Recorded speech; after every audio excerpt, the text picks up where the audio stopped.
Hi guys, Laravel 11 release කරලා තියෙනවා. එතකොට මේකෙදී වෙලා තියෙන පොඩි වෙනස්කම් ටික මේගොල්ලන්ට වෙනවා 11 release කරලා තියෙනවා. සහ මගේ අලුත් project එකට මම 11 use කරන්නේ.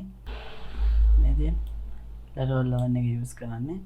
එතකොට මේකෙදී පොඩි වෙනස්කම් ටිකක් වෙලා තියෙනවා. හරිද? අතර මේකේ අර file structure එක අර හැමදේම පේන්න තිබ්බහම මේගොල්ලන් කැතයි වගේ කියන්නේ නිකන් ට්‍රැක් පයින්වාගේ සීන් එකක් වෙන්න නිසා කියලා ඒක ඒගොල්ලන්ගේ කම්පැනි එකකින් දැන් ඒක හංගලා තියෙන්නේ. ඇත්තටම කියනවා නම් හරිද? එතකොට මේකෙදී මේ මට මම මේ ප්‍රොජෙක්ට් එක කරනකොට මේක තමයි පටන් ගත්ත විතර කරගෙන යනකොට මේකෙදී මට ඇවිල්ලා තියෙන ප්‍රශ්න දෙකක් විසඳපු හැටි තමයි අද කියන්න යන්නේ. එතකොට මේකෙදී අපි අර කලින් මං වීඩියෝස් දාලා තියෙනවා. ඒකෙදී කතා කරා අපි කොහොමද මේකෙදී වෙබ් එක කොහොමද කියන්නේ ඇඩ්මින් ගේ එක ඔතෙන්ටිකේෂන් එක පබ්ලික් එක යූස් එක කොහොමද මේ ෆයිල්ස් තුන හතර සෙපරේට් කරන්නේ කියලා. ඒ කියන්නේ අපිට ඩිෆෝල්ට් දීලා තියෙන web.php කියන එකනේ. එතකොට ඒක නැතුව අපි කොහොමද සෙපරේට් කරලා අපේ root file එක පිළිවෙලට හදාගන්න කියලා අපි මේ Laravel 10 එකේදී කතා කරා. හරිද? එතකොට මම ඕනනම් ඒකකුත් පෙන්නන්නම්.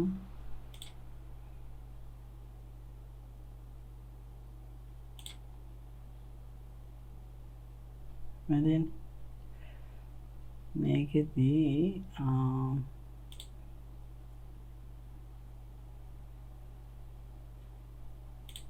provider එකේ root service provider මෙන්න මේක තියෙන්නේ.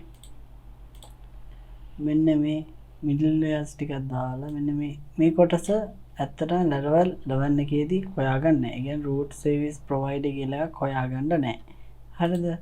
එතකොට ඒක නැති වුණා මෙන්න මේක දාගන්නත් විදියක් නැහැ. එතකොට කොහොමද ඒක කරේ? ඒක කරේ ඇත්තටම documentation එකේ තියෙනවා. custom root කියලා.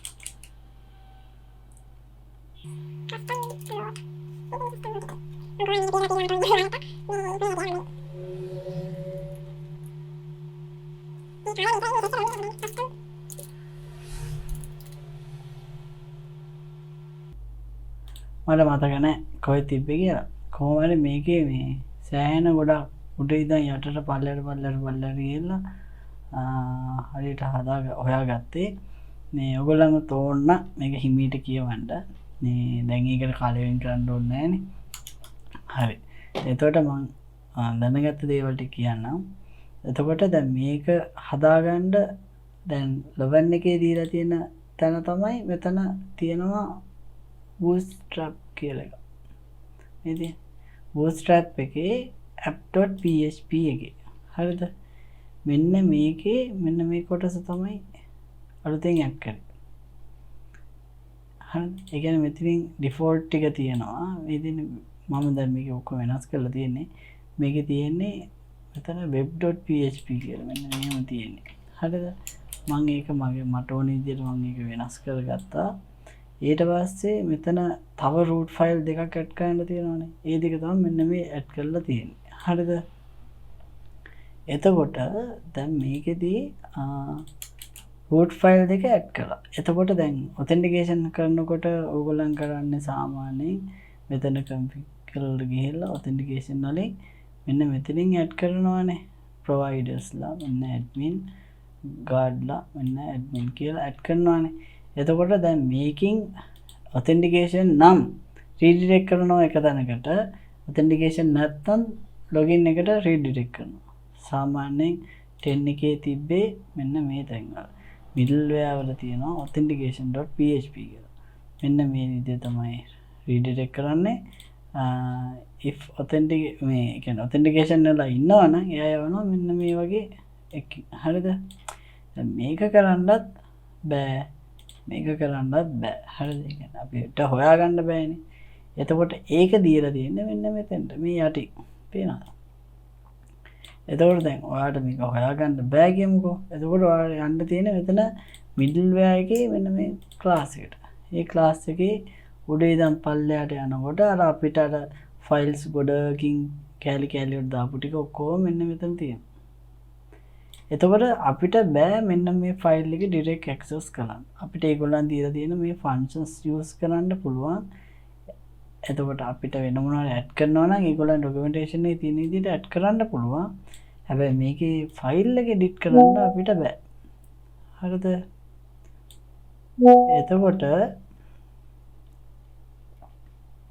අපි මේකේ යන්න ඕනේ, මේක හොයන්න ඕනේ. ඇත්තටම රීඩිරෙක්ට් කියලා එක තමයි මම ගැහුවේ ඉස්සරෝම. මේ උඩින් එන්නේ රීඩිරෙක්ට් කියලා. ඊට පස්සේ රීඩිරෙක්ට් ටික ඔක්කොම බලාගෙන යනකොට මෙන්න මෙතන සෙට් එක ආවා. හරිද? ඊට පස්සේ මේ සෙට් එකේ විදිහට තමයි මම අරක හදාගත්තේ. හරිද? ඒ කියන්නේ redirect s2 කියලා දාලා ෆන්ක්ෂන් එකක් ක්‍රියේට් කරා. ඊට පස්සේ රික්වෙස්ට් එක දාලා මෙතන if condition එකක් දැම්මා. يعني user આવොත් user යවනවා, public આવොත් public එකට යනවා, admin આવොත් admin එකට යනවා. හරිද? එතකොට මේකෙත් එහෙමයි authentication වෙලා ඉන්නවා නම් කොහොමද වැඩ කරන්න ඕනේ කියලා. මෙන්න මේ විදිහට තියෙනවා. ඉතින් ඕකයි මම මෙතන ෆයිල් එක ඇඩ් කරන එකයි මේකයි තමයි මම අලුතින් ඉගෙන ගත්තේ. ඒක ඔයගොල්ලන්ට වැදගත් වෙයි කියලා තමයි මම අද මේ වීඩියෝ කරන්නේ. ඉතින් ඔච්චරයි. මේක සම්පූර්ණ ඔතෙන්ටිකේෂන් එකක් අය Laravel 11 එකකින් ඕනේ නම් කමෙන්ට් එකක් දාන්න. කමෙන්ට් එකක් දානකොට මට පොඩ්ඩක් වීඩියෝ කරන්න හිතෙනවා. නැත්නම් වීඩියෝ කරන්න හිතෙන්නේ නැහැ. වැඩ වැඩි නිසා මේ උපුම් ප්‍රශ්න වෙලා තියෙන්නේ. ඔයගොල්ලන් මොනවා හරි ඕන නම් අනිවාර්යෙන් කමෙන්ට් එකක් දාන්න මොකක්ද ඕනේ කියලා. මම ඒකට වීඩියෝයක් හදන්නම්. එහෙනම් ජය වේවා.